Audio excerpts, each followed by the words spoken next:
Jangan bersedih ketika kau didustakan. Jangan bersedih ketika kau dibunuh karakter. Jangan berduka cita ketika tidak ada manusia yang menerimamu. Karena sesungguhnya itu hanyalah cara Allah menguatkan hatimu, karena Dia ingin mengangkat derajatmu, menempatkan di tempat yang terpuji, memperlihatkanmu sesuatu yang tidak pernah Dia perlihatkan kepada manusia yang lain.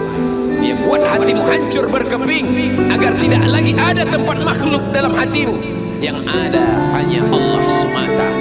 Ma fi qalbi ghairullah. Pada saat itu mentalmu sudah kuat. Layaklah engkau berada di tempat yang terpuji.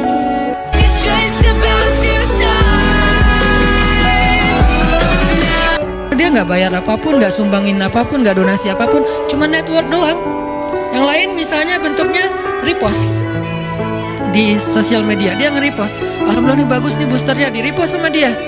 Maka sebanyak orang yang mendengar nasihat itu lewat repostan dia dapat pahala sebanyak itu.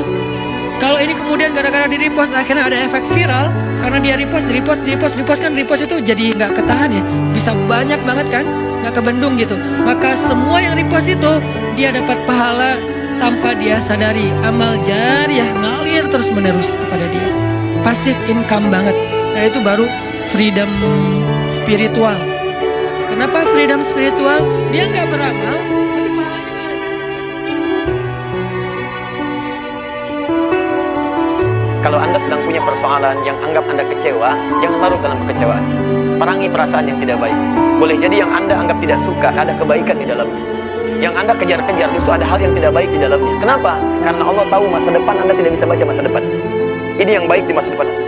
Ketika Anda ikuti itu yang terbaik. Jangan berharap pada siapapun, karena kalau Anda berharap, disitulah awal kecewa. Betul begitu? Sekali lagi, jangan harap pada manusia, siapapun itu. Jangan harap pada saya, jangan harap pada asatidz, jangan harap pada pemimpin, siapapun itu. Karena yang harus Anda harapkan hanya, karena begitu Anda harapkan manusia, Anda pasti akan nanti sedih, Anda pasti akan kecewa. Orang kalau mau jadi lebih baik dalam kehidupan, perbaiki sholatnya. Semakin Anda memperbaiki sholat, maka Allah akan memperbaiki kehidupan Anda.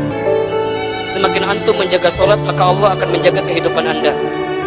Surat Toha ayat 132. Apalagi dalam urusan rezeki itu. Kata Allah, wa'mur ahlaka bis sholat, dan perintahkanlah kepada mereka untuk sholat. Fastabir alaiha, dan bersabar-sabarlah dalam sholat itu. Kalau sholatnya sudah benar, sholatnya sudah baik, la nas'aluka rizqan, jangan pernah bertanya tentang rezeki. Kenapa? Nahnu narzuquka, kami yang akan menanggung rezekinya. Yang menyebabkan kita stres, yang menyebabkan kita putus asa adalah karena kita menggantungkan segalanya kepada makhluk, kepada kekuatan, kepada ilmu, kepada aset, kepada tabungan, kepada teman, apapun itu makhluk Allah Ta'ala. Kita melupakan Allah Subhanahu Wa Ta'ala pemilik makhluk tersebut.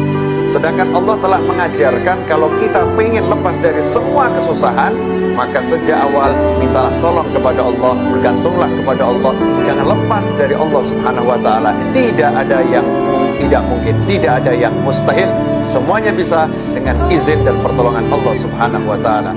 Kalau kamu sedang capek, kamu sedang ada musibah, kamu sedang lelah, sabar. Nanti kalau sudah pulang, semuanya akan hilang. Memang dunia itu tempat capek, karena memang tempat beramal.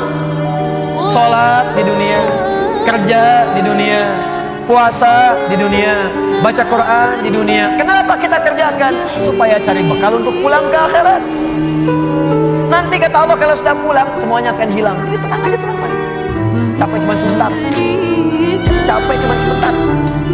Allah, gak apa-apa. Namanya juga dunia. Dunia itu memang tempat capek.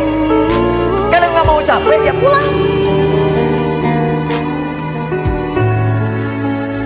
Rugilah orang-orang di dunia dan di akhirat apabila dia tidak membaca Al-Quran. Bahkan dikatakan dalam hadis riwayat Tirmidzi, Rasulullah SAW bersabda, barang siapa yang tidak memiliki hafalan Al-Quran di dalam hatinya, di dalam dirinya, maka ia bagai rumah kumuh yang mau runtuh. Kenapa masih tidak juga membaca Al-Quran? Kalau tidak bisa satu hari, kenapa tidak membaca satu surat satu hari, atau minimal satu ayat satu hari?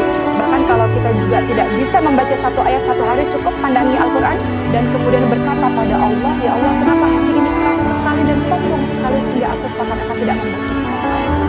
Mana saja engkau selama ini sibuk dengan keduniaan, sibuk dengan hal-hal yang sebenarnya itu adalah pemberian dari Allah, tapi dirimu sendiri lupa untuk memberikan makanan bagi ruhiyahmu. Jumat yang benar itu kata Allah bukan Jumat yang sekedar datang untuk formalitas, datang untuk sekedar duduk mendengarkan khutbah, kadang-kadang mengantuk, bahkan ada yang tertidur lantas pulang begitu saja. Bukan itu yang diinginkan kata Al-Quran. Bukan Jumat seperti itu kata Allah yang didambakan. Fas'au ila dzikrillah. Sekian pekan kita menunaikan Jumat, ratus dan ribuan kali. Tujuan utamanya zikrillah, zikrillah, zikrillah.